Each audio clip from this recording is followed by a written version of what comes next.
19/6/2026 তারিখে জ্যোতিষশাস্ত্র মতে গ্রহদের অবস্থান। চন্দ্র অবস্থান করবে কর্কট রাশিতে অশ্লেষা নক্ষত্রে।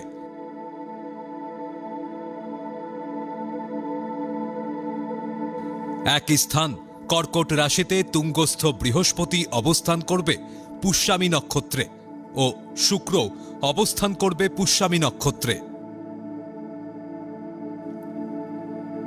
দ্বিতীয় স্থান সিংহ রাশিতে কেতু মঘা নক্ষত্রে অবস্থান করবে।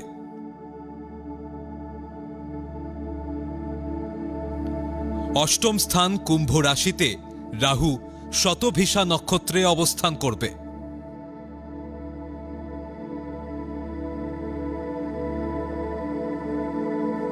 নবম স্থান মীন রাশিতে শনি রেবতী নক্ষত্রে অবস্থান করবে। দশম স্থান মেষ রাশিতে সক্ষেত্রী মঙ্গল কৃত্তিকা নক্ষত্রে অবস্থান করবে। দ্বাদশ স্থান মিথুন রাশিতে রবি মৃগশিরা নক্ষত্রে ও সক্ষেত্রী বুধ পুনর্বসু নক্ষত্রে অবস্থান করবে।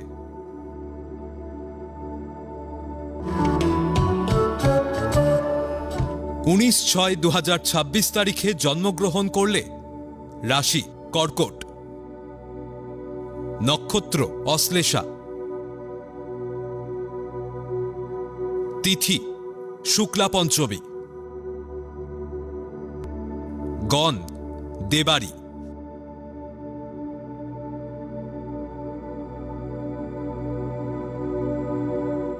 19/6/2026 তারিখের রাশিফল।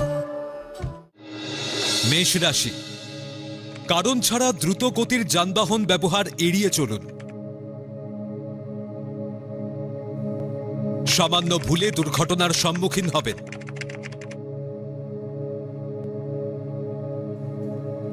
কর্মে উন্নতি ও দায়িত্ব বৃদ্ধিতে পরিবারে খুশির পরিবেশ সৃষ্টি হবে।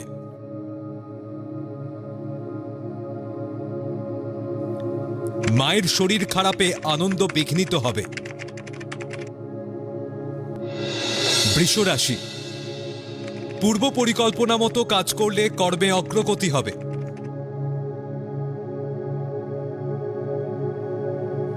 বহুজাতিক সংস্থায় কর্মের সন্ধান পাবেন। বাক সংযমের অভাবে শত্রুতা বাড়বে ও ক্ষতি করার চেষ্টা করবে। কর্মস্থলে যথার্থ সম্মান প্রাপ্তিতে বাধা। মিথুন রাশি, দাম্পত্য সমস্যায় মানসিকভাবে বিপর্যস্ত থাকবেন।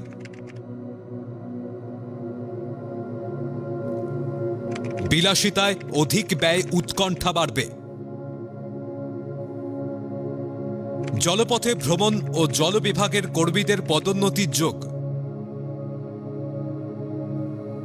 প্রেম পর্বের পর বিয়ের শুভ যোগাযোগ হবে।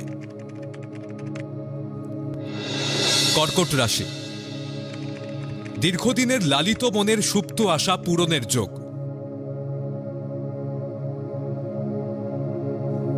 জমি বা বাড়ি ক্রয়ের কাজ আজই করুন।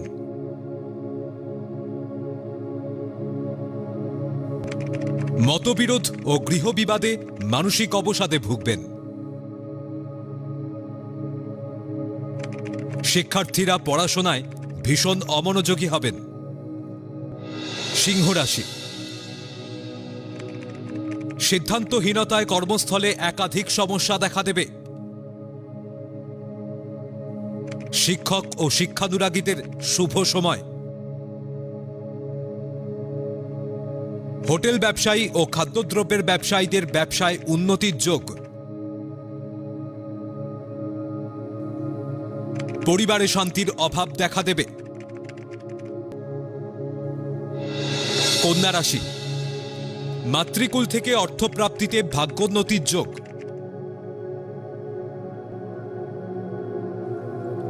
ঊর্ধ্বতন মহিলা কর্মীর সৌজন্যে পদোন্নতি হবে। বিদেশে উচ্চশিক্ষা ও গবেষণার সুযোগ আসবে।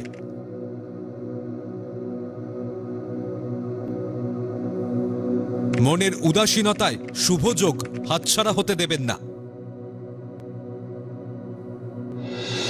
তুলা রাশি, প্রিয়জন বা জীবনসঙ্গীর অসুস্থতার জন্য কর্মক্ষেত্রে সমস্যা দেখা দেবে।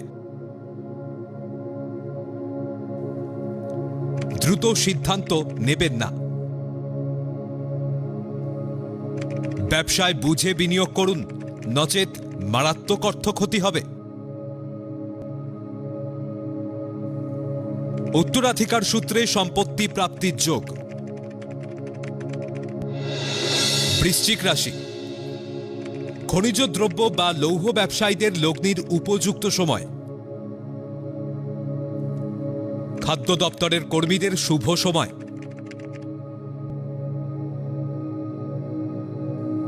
প্রেম বা দাম্পত্য জীবনে ঝামেলায় মানসিক কষ্টে ভোগার যোগ। ভ্রমণের পরিকল্পনা আপাতত স্থগিত রাখুন। ধনুরাশি, কর্মস্থলে গোপন শত্রুতার কারণে পদোন্নতি আটকে যাবে।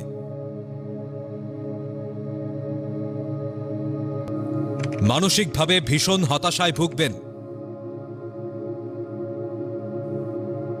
অত্যাধিক ক্রোধী মানসিকতায় ভুল পদক্ষেপে ব্যবসা ক্ষেত্রে অর্থ ক্ষতির যোগ। সঙ্গীত শিল্পীদের শুভ সময়। মকর রাশি, তরল বা জলজ দ্রব্যের ব্যবসায় অধিক লাভের যোগ।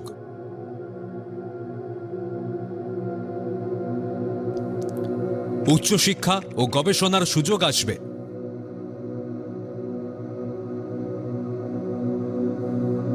কর্মস্থলে অতি ব্যস্ততার মধ্যে দিন অতিবাহিত করবেন। ধীরে ধীরে কর্মস্থলে হারানো গৌরব ফিরে পাবেন। কুম্ভ রাশি, পড়শির শত্রুতায় গৃহে আনন্দ উৎসবে হঠাৎ ছন্দপতন ঘটবে।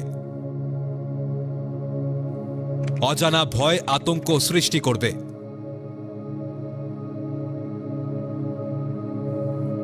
কারিগরি দপ্তরের কর্মীদের পদোন্নতি, আনন্দ ও দূরে বদলিতে হতাশ হবেন। জলপথে ভ্রমণের সুযোগ আসবে। মীন রাশি, উচ্চশিক্ষার জন্য বিদেশ যাত্রার সরকারি ছাড়পত্র পাবেন। সন্তানের উন্নতিতে স্বস্তি লাভ করবেন।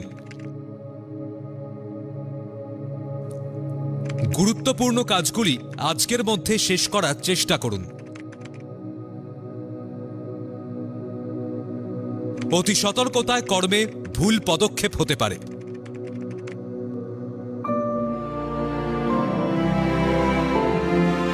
পৌরাণিক উপাখ্যান।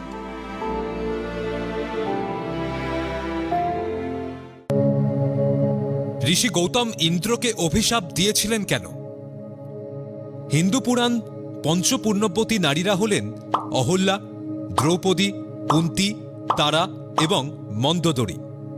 শাস্ত্রমতে এই 5 জন গুণবতী নারীর নাম জপে পাপ দূর হয় বলে বিশ্বাস করা হয়। তাদের মধ্যে একজন হলেন অহল্যা। জন্মকাহিনী অনুসারে ব্রহ্মা প্রজাদের সৃষ্টির পর এক বিশেষ গুণসম্পন্না অদ্বিতীয়া পরমা সুন্দরী ও সত্য ন্যায়পরায়ণা নারীকে সৃষ্টি করেন। তিনি হলেন অহল্যা। ব্রহ্মা তাকে গৌতম ঋষির কাছে গচ্ছিত রাখেন। বয়স বৃদ্ধির পর উপযুক্ত সম্মানের সাথে অহল্যাকে ব্রহ্মার নিকট ফেরত দেন। তাতে ব্রহ্মা খুশি হয়ে ঋষি গৌতমের সাথে অহল্যার বিয়ে দেন। ইন্দ্র কেন অভিশপ্ত হলেন? উপাখ্যানে বলা হয়েছে, গৌতম মুনির আশ্রম মিথিলায় অবস্থিত ছিল, যা বর্তমানে ভারতের বিহার রাজ্যের দ্বারভাঙার কাছে, যা আহিয়ারি নামে পরিচিত। মিথিলার নিকট এই উপবনে নিজের আশ্রমে গৌতম অহল্যাকে নিয়ে বাস করতেন। একদিন গৌতম মুনির অনুপস্থিতির সুযোগে তার বেশ ধরে এসে ইন্দ্র অহল্যার নিকট সঙ্গম প্রার্থনা করেন। পূজারত অহল্যা তাকে প্রতীক্ষা করতে বললেও তার শাপের ভয়ে মিলনে রাজি হন। অহল্যার সাথে যৌন মিলন করার পর ইন্দ্র পালাতে যান। এ সময় ঋষি গৌতম সরোবরে স্নান সেরে যজ্ঞের কাঠ ও কুশ নিয়ে ফিরে আসেন। তখন ইন্দ্র ধরা পড়ে যান। আশ্রমে ফিরে মুনি সব বুঝতে পেরে অত্যন্ত ক্রুদ্ধ হন। তিনি ইন্দ্রকে অভিশাপ দেন যে, যেহেতু তিনি কামের বশবর্তী হয়ে এই জঘন্য কাজ করেছেন, তাই তার পৌরসত্বের প্রতীক অন্ডকোষ তৎক্ষণাৎ খসে মাটিতে পড়ে যাবে। এই শাপে ইন্দ্র নপুংসক হয়ে যান এবং তার সারা শরীরে সহস্র যোনি চিহ্ন ফুটে ওঠে। ইন্দ্রের চরম দুর্দশা দেখে পরবর্তীতে দেবতারা অনুরোধ করেন অভিশাপ ফিরিয়ে নিতে, ও ইন্দ্র পরম অনুতপ্ত ও অনুশোচনা বোধ করেন। অবশেষে গৌতম মুনি শান্ত হলে ইন্দ্রের শরীরের যোনি চিহ্নগুলিকে 1000 চোখে পরিণত করে দেন। এছাড়া অশ্বিনী কুমারদ্বয় ইন্দ্রের শরীরে একটি ভেড়ার অন্ডকোষ প্রতিস্থাপন করেন, তার পৌরসত্ব ফিরিয়ে দেন। এটাই সম্ভবত পৃথিবীর প্রথম অঙ্গ প্রতিস্থাপনের ঘটনা।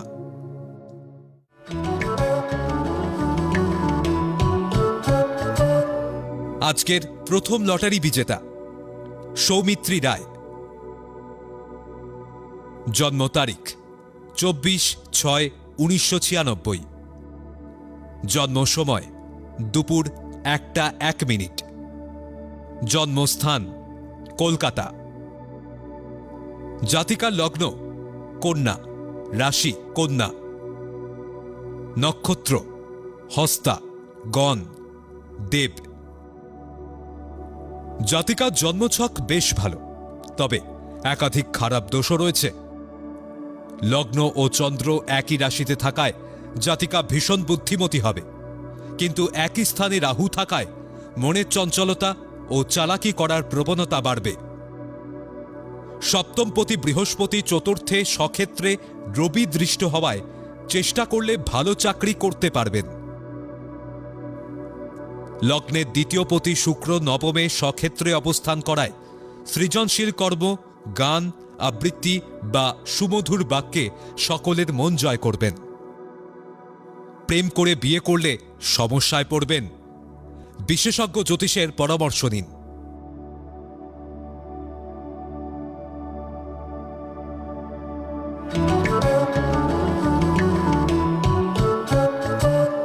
আজকের প্রথম লটারি বিজেতা অনিমেষ দেবনাথ।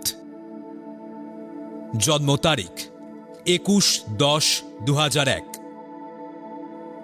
জন্ম সময় দুপুর 3:30। জন্মস্থান বীরভূম। জাতকের লগ্ন মীন, রাশি ধনু, নক্ষত্র মূলা, গণ, দেবারি। জাতকের জন্মছকে বেশ কিছু ভালো যোগের উপস্থিতি রয়েছে। লগ্নপতি ও দশমপতি বৃহস্পতি কেন্দ্রভাবে অবস্থান করায় এবং বৃহস্পতি চন্দ্র সমসপ্তমে গজকিশোরী যোগ করায় জাতক জ্ঞানী ও বুদ্ধিমান হবেন। কিন্তু বৃহস্পতি রাহু গুরুচণ্ডাল দোষ ও চন্দ্রকেতু গ্রহণ দোষ করায় বুদ্ধির ভুলে চাকরি পেতে দেরি হবে। দ্বিতীয়পতি ও নবমপতি মঙ্গল একাদশে তুঙ্গস্থ হওয়ায় চেষ্টা করলে প্রশাসনিক পদে চাকরি করতে পারবেন।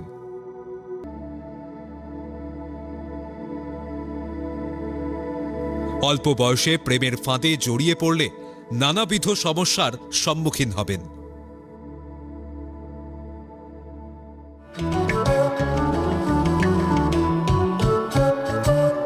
আপনারা যারা ভাগ্য জানতে চান তারা নাম, ইংরাজি জন্ম তারিখ, জন্মবার, জন্ম সময় ও জন্মস্থান পাঠিয়ে দিন 9051112531 এই হোয়াটসঅ্যাপ নাম্বারে।